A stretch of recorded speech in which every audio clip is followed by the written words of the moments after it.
కేసీఆర్ గారు రైతన్నల యొక్క బాధ చూడలేక మేమందరూ క్షేత్రస్థాయిలో పర్యటన చేసి ఆ విషయాన్ని వారి దృష్టి తీసుకెళ్ళినప్పుడు మీరు కూడా వస్తే బాగుంటుంది, కింది స్థాయిలో ఉన్నటువంటి ప్రజలు విజ్ఞప్తి చేస్తూ ఉన్నారు. ప్రభుత్వ పక్షాన శాసనసభ్యులు కానీ, మంత్రులు కానీ, ప్రభుత్వ అధికారులు కానీ మమ్మల్ని పట్టించుకునే పరిస్థితి లేదు.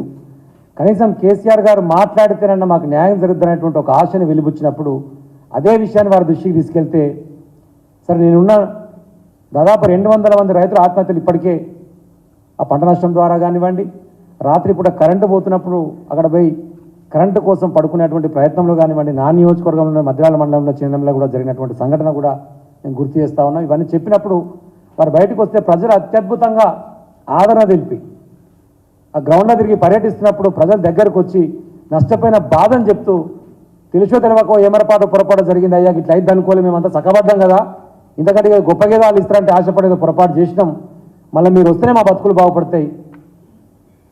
జరిగినటువంటి పొరపాటు ఏంటంటే ఇప్పుడు రైతు రుణమాఫీ చేస్తున్నాడు, చేయలేదు. కనీసం పెట్టుబడి సాయం కింద రైతు బంధు ఇస్తామనుకుంటే అది ఇవ్వలేదు. మళ్ళీ బ్యాంకుకు పోయి కనీసం లోన్ తెచ్చుకుందామంటే రైతు రుణమాఫీ జరగలేదు కాబట్టి వాడు లోన్ అని అంటుండే ఉల్టా మాకు నోటీసులు పంపుతున్నాడు. మళ్ళీ ప్రైవేట్ వాళ్ళ దగ్గరికి పోయి అప్పు తెచ్చుకోవాల్సి వచ్చింది. మళ్ళీ మిత్తులు పెరిగిపోయినాయి.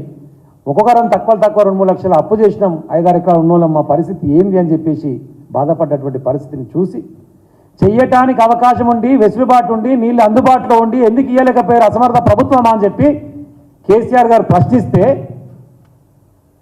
ఇందాక అన్నవాళ్ళు చెప్పినట్టు ఒకరికొకరికి లాగులు దడిచి ఒకటే ఎగబడి కేసీఆర్ గారు ఇష్టం వచ్చినట్టు నీ వల్లనే కరువు వచ్చింది అని చెప్పి నోటికి ఎంతో సంత మాట్లాడే ప్రయత్నం చేస్తారు. వారు అడిగినటువంటి ప్రధానమైనటువంటి ప్రశ్న, నీళ్ళు అందుబాటులో ఉండి ఎందుకు ఇవ్వలేదు, కరెంట్ అందుబాటులో ఉండి ఎందుకు ఇవ్వలేదు.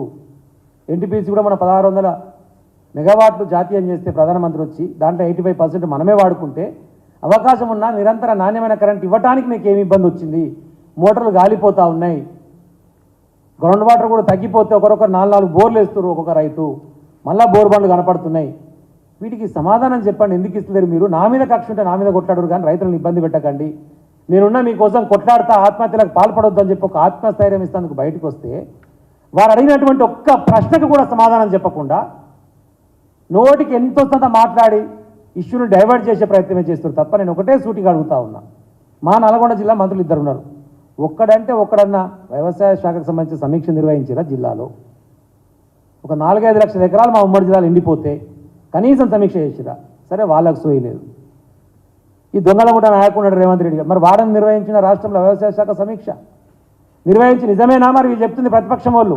ఎక్కడెక్కడ ఇబ్బంది కలిగింది, ఆ ఇబ్బందిని అధిగమించడం కోసం మనం ఏం ప్రయత్నం చేసినా కనీసం సలహాలను అధికారుల దగ్గర నుంచి తీసుకున్నావా? అది చెయ్యవు.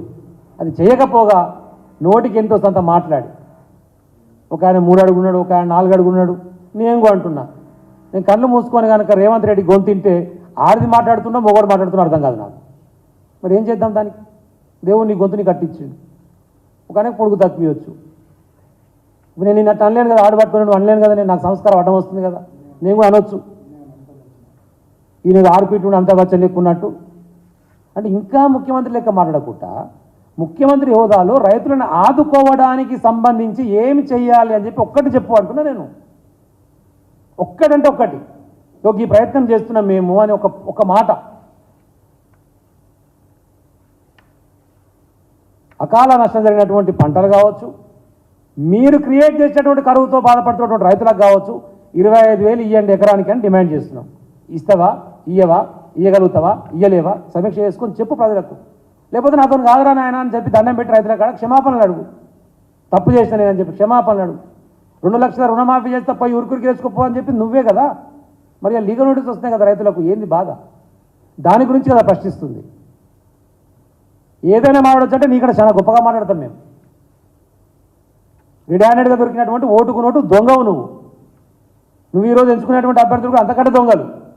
మా దగ్గర అక్కడ నల్గొండలో పెట్టుకున్నటువంటి ఎంపీ అభ్యర్థి ఏమో డ్రగ్ స్టార్, డ్రగ్లలో దొరికింది మన రాడిసన్ కేసులో. రఘువీర్ అని పేరు మార్చేసి రఘుచరణ్ అని చెప్పి మార్పిచ్చేసి ఆయన మీద కమిషన్ మీద ఒత్తిడి పెట్టి అక్కడ చేసిండు. ఇక్కడ బొనిగిలో పెట్టినానేమో పాప రాహుల్ గాంధీ సంతకమే పోర్జరీ చేసినటువంటి దొంగల ముఠా నాయకునికి దొంగలు తప్ప అభ్యర్థులు ఇంకో దొరికే పరిస్థితి లేదు. ఇంకా అది నీ పరిస్థితి. దాని గురించి సమాధానం చెప్పంటే ఎవడు మాట్లాడు. ఎవరైనా మాట్లాడంగానే భయపెట్టిస్తాం, మభ్యపెట్టిస్తాం. ఒకటే స్పష్టం, ఇందాకన్నా కూడా ఫోన్ ట్యాపింగ్ సంబంధం అసలు లీగల్ ట్యాపింగ్ గురించా ఇల్లీగల్ ట్యాపింగ్ గురించా, అసలు మీరు దేని గురించి మాట్లాడుతున్నారనే స్పష్టత కావాలి. ఫస్ట్ లీగల్ ట్యాపింగ్ అనుకోని గవర్నమెంట్ పర్మిషన్ తీసుకొని చేస్తారు, దాంట్లో పంచాయతీ లేదు. ఇల్లీగల్ ట్యాపింగ్ అనుకోండి, ఎవరు చేసారు ఆ రోజు డీజీపీకి ఉన్నటువంటి మహేందర్ రెడ్డినే ఏమనగా చేర్చాలి నువ్వు. అసలు ఫస్ట్ పెట్టాల్సిన ఎవరు, నువ్వు నిజంగా చేయాలి కేసు అనుకుంటే, ఇల్లీగల్గా జరిగిందని నువ్వు భావిస్తే అది మాత్రం చేయట్లేవు. ఎవడు ఇప్పటివరకు అప్రూవర్గా మారింది కానీ ఒక ప్రెస్ మీట్ కానీ బయటకు వచ్చింది ఏది లేదు. వీళ్ళే అన్ని క్రియేట్ చేసుకొని భయపెడతామంటే ఈ తాటాకు సప్పులకు భయపడతానికి ఎవడు సిద్ధంగా లేడు. ఒక్కడితో మొదలైనటువంటి మా తెలంగాణ జాతిపిత కేసీఆర్ గారు గట్టిగా నిలబడి కలబడి తన్లాడి ఢిల్లీ పీఠాన్ని కదిలించి తెలంగాణ సాధించి అత్యద్భుతంగా 10 సంవత్సరాలుగా సస్యశ్యామలంగా ఈ దేశానికి తలమానికంగా ఒక రైస్ బౌల్ ఆఫ్ ఇండియా లాగా తయారు చేసి అద్భుతంగా ముందుకు పరిపాలన సాగించింది. ఏ స్థాయిలో మీరు ఎంత ఇబ్బంది పడ్డా మరొక ఉద్యమానికి శ్రీకారం చుట్టి ప్రజల కోసం నిలబడి కలబడి మళ్ళీ అధికార స్థానంలో కూర్చొని మళ్ళా ముఖ్యమంత్రిగా కేసీఆర్ గారిని త్వరలో చూడబోతామన్నటువంటి విషయాన్ని కూడా నేను స్పష్టం చేస్తాను. రాజకీయ ఆరోపణలు ఎన్నైనా చేసుకోవచ్చు, ఎదుర్కోవచ్చు. ఒక్క పూట బయటకు వెళ్తేనే, ఒక పూటకి ఇట్లా బయటికి వెళ్ళి ఒక 2 ప్రోగ్రాంలలో కేసీఆర్ కనపడి వస్తేనే ఉచ్చలు పడుతున్నాయి కొడుకులకు, ఆగం అవుతుంది. ఏం చేయాలటువంటిది అర్థమవుతలేదు. నేను ఢిల్లీకి పోయిన ప్రతిసారి తెలంగాణ అభివృద్ధి కోసం సోనియా గాంధీ ఇంటికాడ ఏం తెలంగాణ అభివృద్ధి పాడబడతాను, నువ్వేనంత కేంద్రంలో ఉన్నదా, ఏమైనా ఫండ్స్ ఇస్తారా? నువ్వు పోయేది ఏడికి, నీ కాంగ్రెస్ పార్టీలో కాడికి కదా. నువ్వు పోయిన పల్లె ఏమైనా ప్రధానమంత్రిని కలిసి వస్తావు. ఇప్పుడు ఎన్నికలకు కూడా ఎన్నికలు ఇష్యూనే అయిపోయి నువ్వు పీకేదే ఉంది ఆడపోయి. తెలంగాణ నుంచి నేను ఢిల్లీకి పోయిన ప్రతిసారి తెలంగాణ కోసం పోతున్నా అంట. మరి నేను ఎప్పుడు మా రసమయ్యి ఇటు తింటే బక్కయితే దోశ చేస్తే డొగ్గవుతావు అని చెప్పేసి నువ్వు తిప్పి తినే లోపే ఢిల్లీకి వెళ్ళిపోయినా నొక్కుతున్నారు అని తినడానికి కూడా దిక్కులేదు. ఉచ్చబోయినా సరే జిప్పెట్టుకు ఉరకాల్సింది నువ్వు ఢిల్లీకి, ఆర్డర్ అక్కడికి వెళ్ళి రావాలి నీకు. గత దయనీయమైనటువంటి దౌర్భాగ్యమైన పరిస్థితుల్లో ఒక ముఖ్యమంత్రి హోదాలా పీసీసీ హోదాలా నీకు పనిచేసేందుకు కూడా అవకాశం అయినటువంటి పరిస్థితులు ఉండి నువ్వు మా నాయకుల గురించి మా గురించి ఇంత అధ్వానంగా మాట్లాడడం అనేటువంటిది శోచనీయం. నా ఇష్టం వచ్చేట్టు మాట్లాడతా, నాకు నాలుగు ఉంది కదా అని చెప్పేసి అంటే ప్రజాక్షేత్రంలో ప్రజలు ఓట్ల రూపంలో రేపు నీ నాలుకను చీరేస్తారు, గుర్తుపెట్టుకో. అంతకుముందు నువ్వు పీకడలు కట్టింది కూడా ఏం లేదు, గెలిచిన కావచ్చు 3 సార్లు ఎమ్మెల్యే. అంతకుముందు మంత్రిగా పనిచేసే అనుభవం కూడా ఏం లేదు. ఏదో కిస్మత్లో గప్లతో తలిగింది నీకు ముఖ్యమంత్రి. ఆ వచ్చిన అవకాశాన్ని సద్వినియోగం చేసుకొని ఎట్లా కాపాడుకోవాలి, ప్రజలకు ఎట్లా మేలు చేయాలి, ఇంత గొప్ప అవకాశం ఇచ్చారు కదా తెలంగాణ ప్రజలు, నాకు ఇంత మంచి రాష్ట్రానికి ఒక ముఖ్యమంత్రి స్థానాన్ని ఇచ్చారు కదా, మా రాష్ట్ర ప్రజలను ఎట్లా ఆదుకోవాలి, ఎట్లా బయటేయాలి, ఆర్థిక పరిస్థితులు ఎట్లా మెరుగుపరచాలి, నా 6 గ్యారెంటీలను ఎట్లా అమలు చేసుకోవాలి, దానికోసం ప్రయత్నం చేయి. ప్రధాన ప్రతిపక్షంగా ఇక్కడి నుంచి కూడా బీఆర్ఎస్ పార్టీ సహకారం ఉంటుంది.